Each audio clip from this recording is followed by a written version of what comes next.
Magandang hapon sa inyong lahat. Isa na namang kwento ang inyong mapapakinggan. Ang kwentong ito ay pinamagatang Aswang sa Mindanao. Itong kwento na ito ay sinabi ng isang subscriber na marami daw aswang sa Mindanao.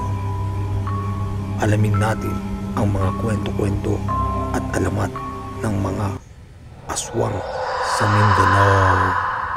May kumakalat na bulong-bulungan. Maraming aswang dito lalo na kapag kabilugan ng buwan. Ayon sa mga matatanda, matagal ng pinaninirahan ng iba't ibang nilalang ang lugar na iyon. May mga kwento ng tikbalang na naglalakad sa lakad sa gabi, mga malignong naninirahan sa puno ng balete, at higit sa lahat, mga aswang na nag-aabang ng biktima. Isang gabi, dumating sa baryo si Jorge, isang binatang mula sa siyudad. Nabalitaan niya ang mga usap-usapan tungkol sa aswang kaya't napagpasyahan niyang alamin kung totoo nga ang mga iyon. Nanirahan siya pansamantala sa bahay ng kanyang tiyahin, si Aling Rosa, na kilalang manghihilot at nakakaalam ng mga lumang pamahiin.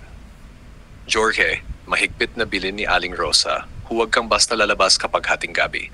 Hindi mo alam kung sino ang tao at sino ang aswang sa baryo.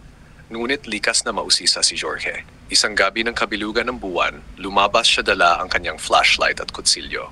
Tahimik ang buong baryo, tanging huni ng kuliglig at alulong ng aso ang maririnig. Habang naglalakad, bigla niyang naamoy ang kakaibang halimuyak, parang bulok na karne.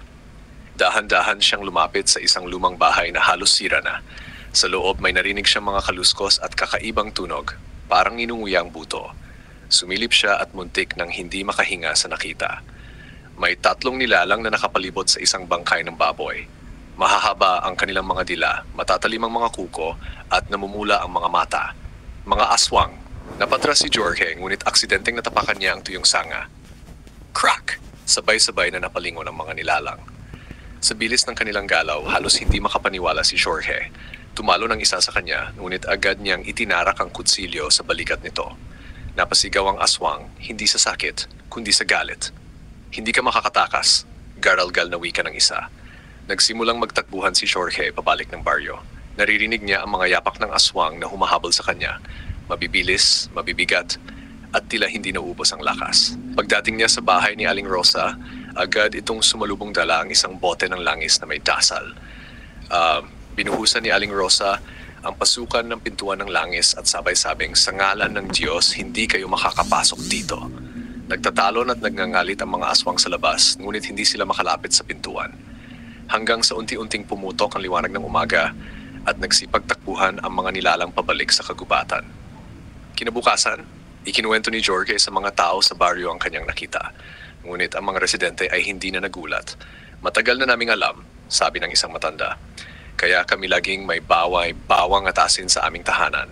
Kaya kami hindi basta lumalabas sa gabi. Doon naunawaan ni Jorge ang katotohanan. Maraming ang aswang sa Mindanao. Ngunit natutong mamuhay ang mga tao kasama ng takot at paniniwala upang sila'y makaiwas. Aral ng kwento. May mga bagay na hindi madaling ipaliwanag, ngunit dapat igalang ang paniniwala ng mga tao, lalo na sa mga liblib na lugar. Ang pagiging mausisa ay maaring magdala ng panganib, kaya't mahalaga ang pakikinig sa payo ng mga nakakatanda. Pagkatapos ng nangyari, hindi mapakali si Jorge. Kahit naligtas na siya sa bahay ni Aling Rosa, ramdam niya na hindi pa tapos ang laban. Tuwing gabi maririnig pa rin nila ang mga pagaspas ng pakpak, ang pagngwalhay, at minsan may mga bangkay ng hayop na natatagwang wala ng lamang loob sa paligid ng baryo. Hindi sila titigil, Jorge. Babala ni Aling Rosa. May pinuno ang mga aswang dito sa Mindanao at siya ang dahilan kung bakit dumadami sila. Hanggat siya ay nabubuhay, hindi magkakaroon ng katahimikan ang baryo.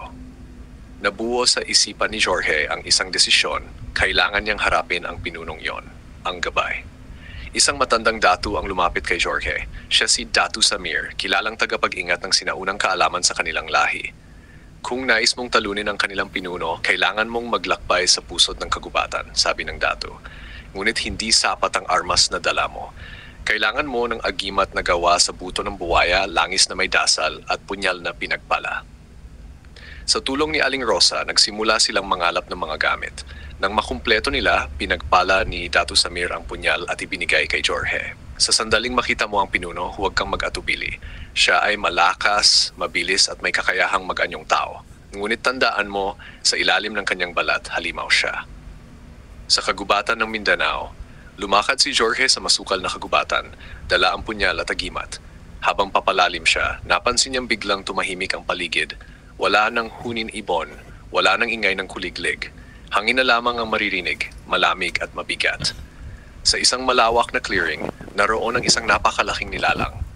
Ang kanyang katawan ay parang tao, ngunit may mahabang kuko, pulang-pula ang mga mata at may pakpak na parang paniki. Siya si Rajuk, ang hari ng mga aswang sa kanilang lugar. Ah, ikaw ang bagong mga ngahas, malalim at garalgal na wika ng nilalang. Marami na akong pinatay na tulad mo. Ano ang karapatan mong pumasok sa aking kaharian? Hindi na sumagot si Jorge. Hinugot niya ang punyal na kumikislap sa ilalim ng buwan. Agad sumugod si Rajuk, mabilis at malakas. Sa bawat hampas ng kanyang pakpak, natatangay si Jorge. Ngunit dahil sa agimat, nagiging matatag ang kanyang katawan. Ang laban. Isang matinding sagupaan ang naganap. Tumalon si Jorge at sinaksak ang aswang sa balikat, ngunit agad itong gumaling. Hindi mo ako matatalo, sigaw ni Rajuk. Ngunit naalala ni Jorge ang bilin ni Datu Samir. Saksakin mo siya sa mismong puso habang binabanggit ang dasal. Habang iniwasan na matutulis na kuko ng halimaw, nagpasya si Jorge na sumugod. Sa isang iglap, naitanim niya ang punyal sa dibdib ng aswang sabay bulong ng dasal na itinuro ng Datu. Nanginginig ang lupa, nagwala si Rajuk at mula sa kanyang katawan ay lumabas ang apoy na parang sumusunog sa kanya mula sa loob. Sa isang huling sigaw ng galit, nagliyab ang buong katawan ng pinuno at naglaho sa hangin. Pagkatapos ng laban, nang bumalik si Jorge sa baryo, sinalubong siya ng mga tao na may tuwa at galak. Unti-unting nawala ang mga kakaibang tunog sa gabi at bumalik ang katahimikan sa kanilang lugar.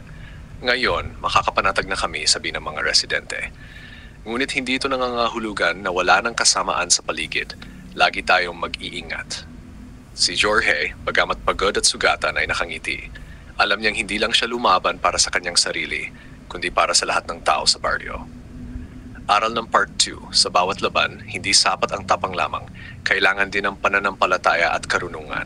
Ang kasamaan, gaano man kalakas, ay nagagapi kung sama-samang nagtatanggol ang mga tao. Sa Mindanao, man o saan mang lugar, laging tandaan, ang kabutihan ang tunay na pananggalang laban sa dilim.